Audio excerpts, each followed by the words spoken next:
하나님께서 우리 함께 주신 말씀 나누도록 하겠습니다. 5월 20일 월요일 본문입니다. 열왕기상 19장 1절에서 10절 말씀인데요. 네, 어제 본문을 우리가 잠깐 보시면요.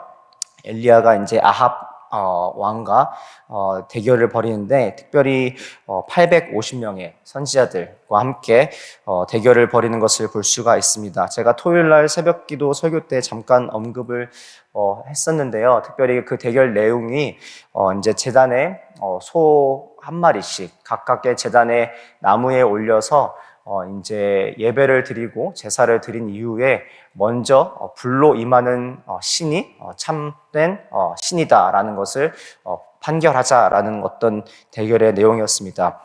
바알 선지자들이 이제 아침 점심으로 자신의 몸을 해하기까지 정말 심한 어떤 그 고통과 또 정말 말로 못할 인간의 상식을 뛰어넘는 행위로 바알 신을 향해서 예배를 드리지만은 결코 그 어떠한 것도 일어나지 않았지만은 엘리야가 그렇게 간절히 부르짖었을 때에 12가지의 또 돌들을 12지파를 또 상징하는 또 제단을 세우고 물도랑을 만들고 어떻게 보면 정말 사람의 능력으로는 도저히 불을 붙일 수 없는 상황 가운데 하나님의 불이 임하여서 그 모든 것을 사르는 일을 보게 됩니다. 그리고 나서 엘리야가 그 선지자들을 다 쳐 죽이고요. 그리고 기도를 하는 가중에 가뭄이 그치고 이스라엘 땅에 비가 내리는 것을 볼 수가 있습니다.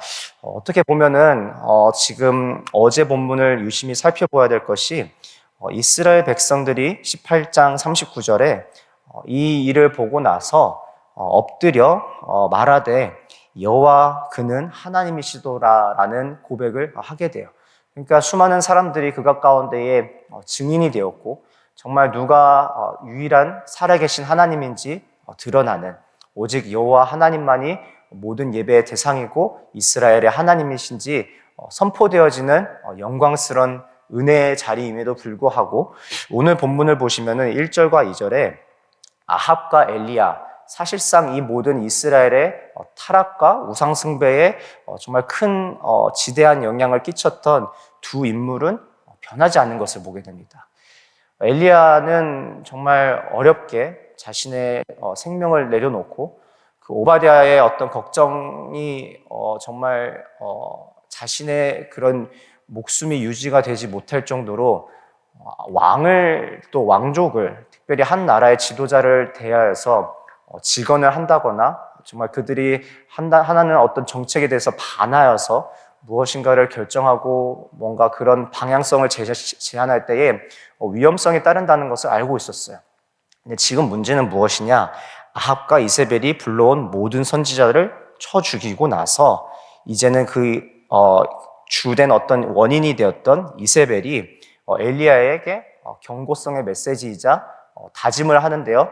바로 엘리야를 살인교사하겠다라고 어떻게 보면 지금 선포를 하는 것을 볼 수가 있습니다.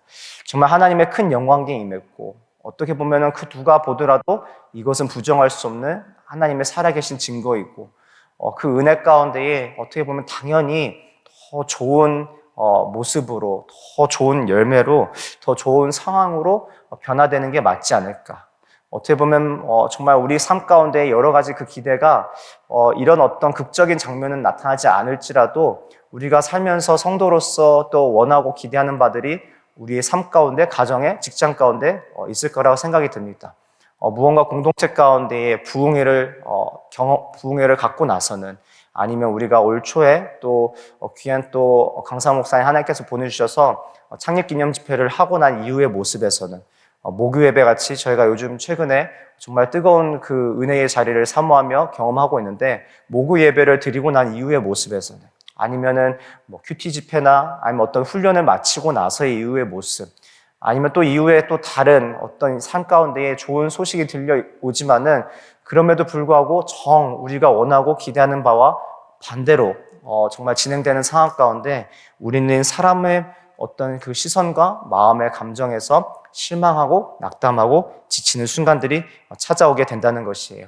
오늘 본문도 1절에서 2절을 보시면은 아합이 엘리야가 행한 모든 일과 그가 어떻게 모든 선지자를 칼로 죽였는지를 이세벨에게 말합니다. 이세벨이 사신을 엘리야에게 보내서 이르되 내가 내일 이맘때에는 반드시 내가 내 생명을 취하겠다고 지금 이야기를 하는 것을 볼 수가 있습니다. 엘리야는 어떻게 보면은 이 엄청난 일을 통해서 나라 전체가 부흥되고 회복되는 것을 기대했을 수 있을 것 같아요. 충분히 의심의 여지가 없이 이 일이 일어나고 나서는 아합과 이세벨은 반드시 변화한다, 하나님의 사람으로 돌아온다라는 기대가 있었을 수 있었을 거라고 봅니다. 그런데 3절을 보시면 이 이야기를 듣고 나서 그가 이 형편을 보고 일어나. 표준 세번역에 어제 제가 말씀을 준비하면서 살펴보니까 이렇게 번역을 해놓았더라고요. 엘리야는 두려워서 급히 일어나 목숨을 살리려고 도망하여. 그러니까 자신이 정말 기대하고 의지했던 것이 어떻게 보면은 정말 자신이 뭔가 원하고 바라는 것에 이루어지는 것이 소망을 두었던 엘리야의 모습이 드러나지 않을까라고 생각이 듭니다. 만약에 엘리야가 이 상황 가운데에 정말 자신이 기대하고 바랬던 열매에 대한 어떤 소망을 근거로 두지 않고 그 모든 삶의 순간순간을 결국 궁극적으로 하나님께서 이루실 영원한 소망을 이뤄 가시는 한 과정이라고 보았다고 하면은 이렇게까지 낙담하진 않았을 것 같아요. 근데 반대로 뭔가 이 하나의 일에 너무나 열중한 나머지 어떻게 보면 그 일에 대해서 그 열매로 자신이 무언가 해냈다라는 그런 어떤 성취감과 또 자신이 바라고 원했던 하나님 때의 하나님 방법으로 이루어 가실 것을 바라보지 못하고 이 일에 대해서 의심의 여지 없이 자신이 정말 기대했던 것이 무너졌을 때에 하나님께서 하나님의 방법에 하나님 때에 자신이 바라고 원하는 것과는 다르게 일을 하실 때에 나타나는 이 두려움과 실망이라는 것이에요. 어떻게 보면은 이 엘리야는 지금 자신이 급히 도망가는 것뿐만 아니라 지금 3절을 보시면은 자기의 시종까지 남겨두고 도망하는 것을 볼 수가 있습니다. 자, 그렇다면 오늘 본문을 통해서 우리가 어떻게 또 무엇을 조금 주의 깊게 살펴보고 우리 안에서 또 경계해야 될 것은 무엇인가? 특별히 하나님의 사람으로서 하나님의 자녀로서 또 사명자로서 살아간 삶 가운데에 경계해야 될 것 두 가지가 오늘 엘리야의 그 반응에서 나타나는데요. 함께 살펴보면 좋겠습니다. 첫 번째는 자신을 타인과 비교하는 것입니다. 특별히 4절의 말씀을 보시면은 엘리야가 광야로 들어가서 로뎀 나무 아래에서 자기가 죽기를 바라는 것을 오늘 볼 수가 있어요. 특별히 지금 자기가 죽기를 원하며 하나님 앞에 말도 안 되는 기도를 드립니다. 여호와여 넉넉하오니 지금 내 생명을 거두시옵소서. 지금 정말 이 두려움과 어떤 포기의 상태에서 절망의 상태에서 말도 안 되는 어떻게 보면 그 마음에 얼마나 그 낙심이 큰지 알 수 있는 장면인데요. 문제는 4절에 나는 내 조상들보다 낫지 못하나이다 하고라는 것이 주된 문제라는 것이에요. 지칠 수 있고 힘들 수 있는데 엘리야의 이 마음 가운데 낙심이 어디서 왔을까 조금 고민하던 찰나에 표준 세번역을 살펴보는 표준 세번역으로 오늘의 본문을 계속 묵상하는 와중에 이 구절이 계속 눈에 들어왔습니다. 나는 내 조상보다 조금도 나을 것이 없습니다. 무언가 정말 이전에 모세의 때에, 그렇죠? 또 다윗의 시대 때에, 아니면 그 이전에 노아의 시대나 아브라함이나 야곱의 시대 때에 하나님께서 정말 그 선조들을 향해서 아버지의 할아버지의 입을 통하여서 전해온 그 수많은 정말 믿음의 정말 그 사람들의 이야기를 들으면서 정말 내가 하나님 앞에 이렇게 쓰임 받았을 때에 또 나의 삶에 이렇게 하나님께서 크게 역사하여 주셨는데 무언가 나는 믿음의 정말 그 조상들보다도 못한 존재이다라는 것을 그렇게 지금 고백하는 것으로 우리가 이해할 수 있는 것이에요. 자신이 정말 하나님 앞에 봤을 때가 내가 정말 충성되어 정말 눈에 드러나고 내가 이룰 수 있는 것들에 대해서 내 자신을 평가하는 것이 아니라 나는 얼마나 하나님 말씀 앞에 순종하였고 말씀을 붙잡고 살아갔고 하나님께서 귀하게 사용하여 주시며 나는 존귀한 존재라는 것을 정체성을 발견하는 것이 아니고 타인과 비교하여서 자신들의 조상과 비교하여서 그 업적을 비교하여서 자신이 정말 성공했다, 실패했다 이것을 판단하여서 좌절하고 또 절망하는 것을 보게 된다는 것입니다. 2020년도 3월에 한국의 어떤 예능 프로그램에서 인지심리학자 김경일 교수님께서 타인과의 비교는 후회를 낳는다라는 제목으로 강의를 하신 적이 있습니다. 이런 어떤 심리학 교수, 정서 상담 이런 어떤 내용을 잘 살펴보신 분들은 잘 아시는 교수님이실 텐데요. 지금은 한 프로에 또 MC를 맡고 계신데, 이 당시에 2020년도 3월 이 방송에서 타인과의 비교는 후회를 낳는다의 강의 중에 김경일 교수님께서 이렇게 한 가지 이야기를 하신 게 기억에 나서 제가 갖고 왔습니다. 불안한 상태에서는 이후의 감정 상태가 보통 더 크게 느껴진다고 합니다.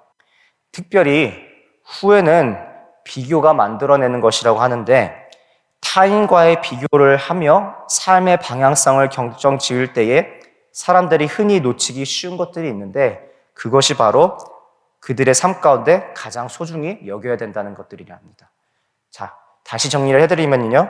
후회는 비교가 만들어내는 하나의 감정의 부산물인데, 특별히 타인과 비교하며 우리의 삶의 방향을 결정 지을 때에 놓치는 것들이 있는데, 그것들이 대부분 우리가 가장 소중히 여겨야 된다는 것들이에요.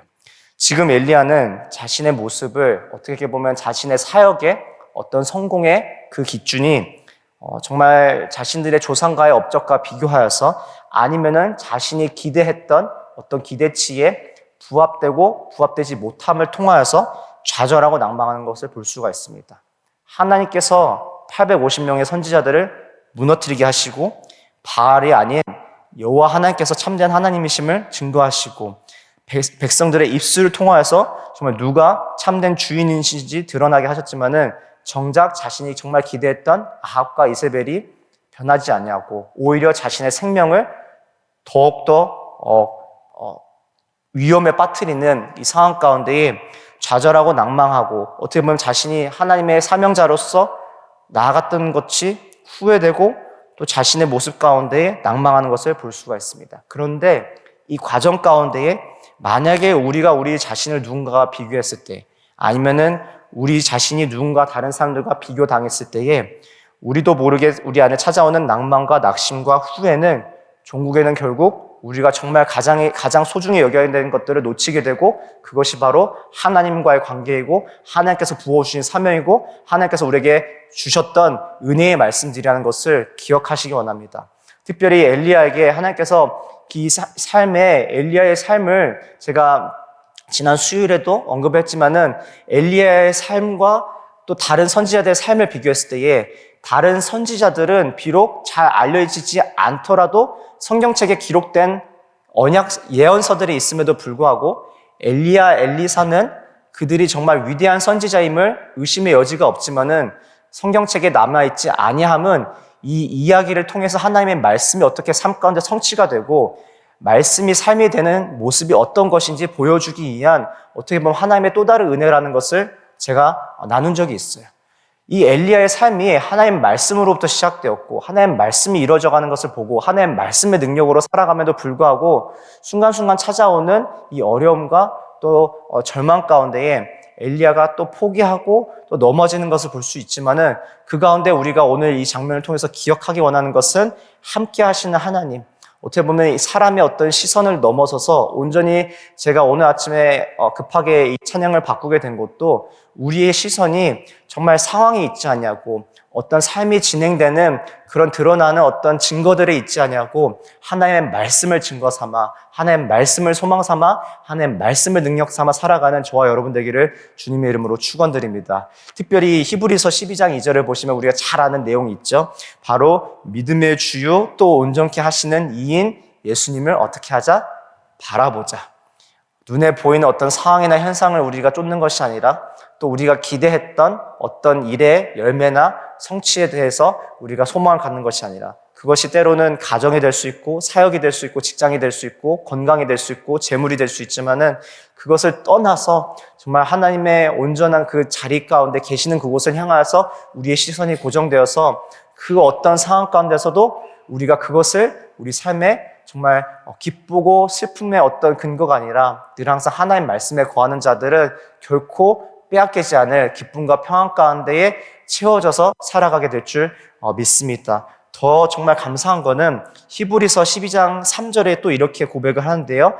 너희가 피곤하여 낙심하지 않기 위하여 죄인들이 이같이 자기에게 거역한 일을 참으신 일을 생각하라. 표준 세번역에는 이렇게 또 나와 있는데 죄인들의 이러한 반항을 참아내신 분을 생각하십시오. 그리하면은 여러분은 낙심하여 지쳐버린 일이 없을 것입니다. 지금 딱 엘리야의 상황이 아닌가요? 특별히 교회 안에서 리더들 정말 열심을 다해서 수고하시고 헌신하여서 말씀을 나누시고 전하시고 교회를 지탱하고 세워가는 과정 가운데에 순간순간 찾아오는 어려움들이 있을 것 같아요. 사역적으로든 아니면 여러 어떤 행정적인 부분에서든 우리가 기대하고 원하는 바의 열매가 거두어지지 않을 때, 특별히 저 같은 경우에는 빛과 소금 교회가 4번째 개척교회입니다. 신학교를 다니는 그 순간에 첫 사역자부터 개척교회였고 계속 하나님께서 개척교회를 중심으로 사역지를 보내주셔서 여러 개척교회 상황 가운데 있었는데 그 가운데 정말 단단하게 훈련을 시켰던 것 같아요. 몇 년 동안은 사람이 너무 없어서 혼자서 유스 부를 교사도 없이 재정 1달러도 없이 몇 년을 그렇게 지탱해야 되는 상황도 있었고 교회 건물이 없어서 저희처럼 미국교회를 빌려서 할 때도 있고 초등학교를 빌려서 할 때도 있고 때로는 예배 직전 당일날 예배 당일날 30분 전에 그 빌리는 그 교회 건물에서 상황이 생겨서 우리가 예배 드려야 되는 장소가 못 쓴다고 통보가 와서 주차장에서 예배를 드린 적도 있습니다. 모든 교회가. 창고에서 예배 드린 적도 있고 화장실 문 앞에서도 예배 드린 적이 있으면서도 순간순간 정말 그 사이사이마다 찾아오는 낙담과 절망감이 있었습니다. 그런데 감사하게도 계속 말씀을 붙잡고 말씀을 소망 삼아 말씀을 능력 삼아 나아갔을 때에 결코 상황이나 환경 가운데에 어떤 사역의 성공과 기쁨이 찾아오지 않고 하나님 함께 하시고 또 이루시겠다는 그 담대한 그 마음의 소망을 허락하여 주셔서 계속 그 사역의 현장 가운데에 불러주신 사명을 갖고 나갈 수 있었던 지난 시간들을 돌아보게 되었어요. 특별히 오늘 10절을 보시면은 엘리야가 그가 대답하여 이르되 만군의 하나님 여호와께 열심히 유별하오니, 또 표준 세변역을 보니까 내가 이제까지 주 만군의 하나님만 열정적으로 섬겼습니다 라고 엘리야는 고백합니다. 내가 내 삶을 다 드려서 하나님 정말 이 다른 것에 내가 의지하지 않고 어떻게 보면 더욱더 하나님 한 분만 내가 그 열정을 가지고 섬겨왔는데 지금 10절을 보면 엘리야의 어떤 그 낙심하는 그 원인이 무엇인지 드러난다는 것이에요. 이스라엘 자손이 주의 언약을 버리고 주의 제단을 헐며 칼로 주의 선지자들을 죽였으며며 지금 10절을 보시면 오직 나만 남아있거늘. 우리가 경계해야 될 어떻게 보면 두 번째 요인은 바로 외로움이라는 것이에요. 이 외로움. 특별히 제가 방금 나누었던 히브리서 12장 나중에 가셔서 한번 찾아보시길 원하는데요. 12장 14절에 이렇게 또 히브리서 저자가 고백을 하는데요. 모든 사람과 더불어 화평함과 거룩함을 따르라. 지금 혼자 화평하고 거룩해지라고 나와 있지 않고 히브리서 저자가 모든 사람과 더불어 화평함과 거룩함을 따르라. 이것이 없이는 아무도 주를 보지 못하리라라고 나와 있습니다. 말씀에 지금 선포가 지금 어디서 나와 있나요? 우리가 모두 함께 하나 되어서 화평함을 누리고 거룩함을 회복할 때에 주님을 보게 된다는 것이에요.